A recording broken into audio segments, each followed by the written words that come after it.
ito ay rated SPG, striktong patnubay at gabay ng magulang ang kailangan. Bagamat hindi papayag si Tanggol na si Ramon ang gumanti para sa kanya, ay gagawin pa rin ito ni Ramon. Pero si Roberto at Rigor naman ang kanyang tatargetin.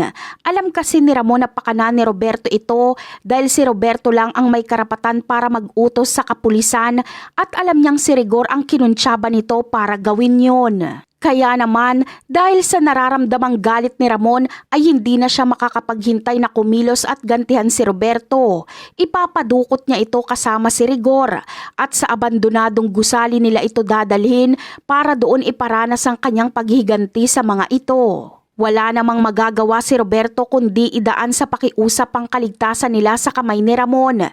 Ngunit dahil sa sobra-sobrang gigil at galit na nararamdaman ni Ramon ay wala na siyang awang mararamdaman sa mga ito.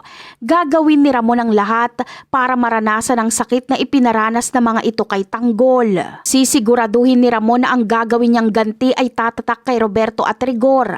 At dito na mag-uumpisa ang gantihan sa pagitan ng pamilya Guerrero at pamilya Montenegro.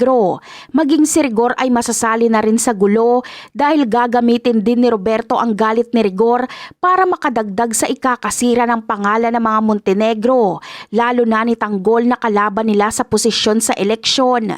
At yan ang aabangan natin. Bye!